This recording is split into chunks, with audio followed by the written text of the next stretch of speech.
महाभारत में एक से एक योद्धा थे। प्रत्येक व्यक्ति की दृष्टि में अलग अलग योद्धा सर्वश्रेष्ठ हो सकते हैं।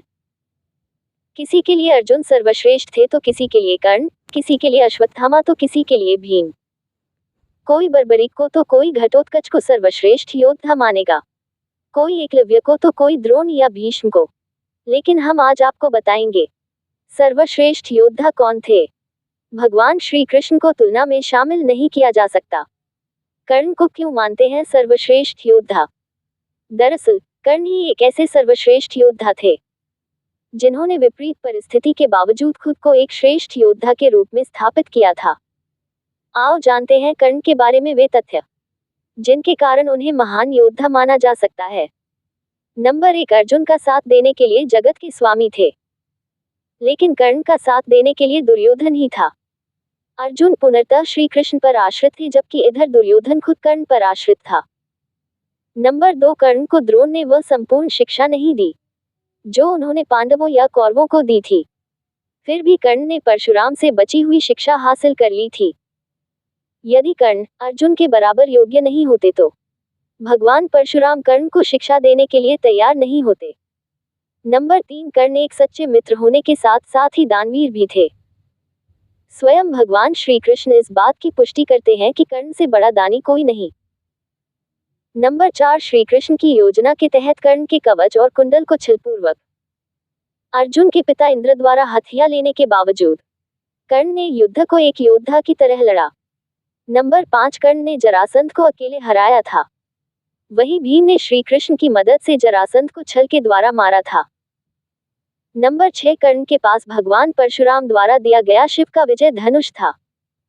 ये धनुष जिस भी योद्धा के हाथ में होता था उस योद्धा के चारों तरफ एक ऐसा अभेद्य घेरा बना देता था जिसे भगवान शिव का पाशुपतास्त्र भी भेद नहीं सकता था। कर्ण को महाभारत में तब तक नहीं मारा जा सकता था जब तक कि उनके हाथ में वह धनुष था। नंबर 7, कर्ण ने कुंती को वचन दिया था कि वो उनके 4 पुत्रों की जान नहीं लेंगे, लेकिन वह सिर्फ अर्जुन से ही युद्ध करेंगे। युद्ध के दौरान ऐसे कई मौके आए भी जब कर्ण का सामना भीम, युधिष्ठिर, नकुल और सहदेव के साथ हुआ। वो चाहते तो उन सभी को मार सकता थे, किंतु उन्होंने ऐसा नहीं किया क्योंकि एक योद्धा का वचन ही उसके लिए सर्वश्रेष्ठ होता है। नंबर 8, जिस द्रुपद को 105 भाई मिलकर जीत पाए उसे कर्ण ने दिग्विजय के दौरान अकेले ही हराया था। प्रागज्योतिष का राजा भगदत्त, जिसे राजसूय यज्ञ के दौरान अर्जुन नहीं हरा पाए थे, उसे भी कर्ण ने हराया था। नंबर 9, अश्वसेन बाण का संधान दोबारा न करना, ये भी श्रेष्ठता का प्रमाण है। अश्वसेन एक नाग था जो कर्ण के धनुष पर चढ़ गया था और उसने कहा था कि तुम मेरा संधान करो तो मैं वहां पहुंचकर अर्जुन को डसकर अपना बदला पूरा करूंगा, क्योंकि अर्जुन ने खांडव वन दाह के समय मेरी माता को मारा था। लेकिन कर्ण ने अश्वसेन को इनकार कर दिया था। नंबर 10, जब श्री कृष्ण ने कर्ण को यह बताया कि तुम पांडवों के सबसे बड़े भाई हो तो कर्ण ने कहा कि हे कृष्ण, मेरी मृत्यु तक पांडवों को यह मत बताना कि मैं उनका बड़ा भाई हूं। कर्ण की यह बात सिद्ध करती है कि वह पांडवों के प्रति किसी भी षड्यंत्र में शामिल नहीं थे, फिर भी युद्ध के सामने योद्धाओं की तरह ही लड़े।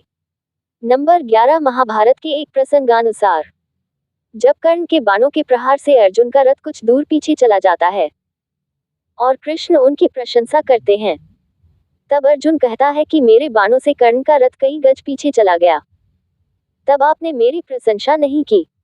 अर्जुन की इस बात पर भगवान श्री कृष्ण कहते हैं कि कर्ण के रथ पर कर्ण और महाराज शल्य बैठे हैं, परंतु तुम्हारे रथ पर मैं यानी भगवान नारायण और महावीर हनुमान बैठे हैं। तब भी कर्ण ने तुम्हारा रथ पीछे धकेल दिया। सोचो, यदि महावीर हनुमान नहीं होते तो क्या होता।